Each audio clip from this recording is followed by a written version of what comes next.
আমি একটা চরম নিরাপত্তাহীনতার মধ্যে আছি, জানি না ভোটের দিন ভোট কেন্দ্রে কি হয়। সন্ত্রাসীদেরকে যদি গ্রেপ্তার করা না হয়, তাদের বিরুদ্ধে যদি ব্যবস্থা না নেওয়া হয়, তাহলে তো আমার পক্ষে নির্বাচন করা সম্ভব নয়। তাহলে আমার আগামীকালকে হয়তো এই সন্ত্রাসীদের গ্রেপ্তারের জন্য আমাদের আন্দোলন করা লাগতে পারে। এই ঘটনাগুলো যারা ঘটাচ্ছে, এটা একটা সন্ত্রাসী চক্র। তারা নির্বাচন বানচাল করতে, জনমনে আতঙ্ক ছড়াতে, জনগণ যেন ভোট কেন্দ্রে না যায়, জনগণ যেন আতঙ্কে থাকে, সেজন্য এই কাজগুলো করছে। তো আমি ডিসি মহোদয় এবং এসপি মহোদয়কে জানিয়েছি, এই ঘটনাগুলোতে যারা জড়িত, এই দুর্বৃত্তদেরকে যদি গ্রেপ্তার করা না হয়, আইনের আওতায় না আনা হয়, তাহলে আমাদের পক্ষে নির্বাচন করা সম্ভব নয়।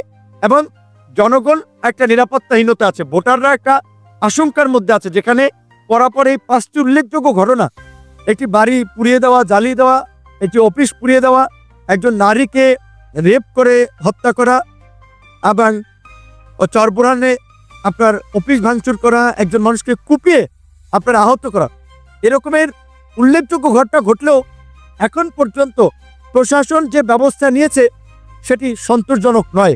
আজকে আমি আপনাদেরকে জানিয়ে রাখতে চাই, আমি নির্বাচন কমিশনের যে সচিব মহোদয়, তাকেও এই ঘটনাটি জানিয়েছি এবং পুলিশের আইজিপি, তাকেও আমি জানিয়েছি।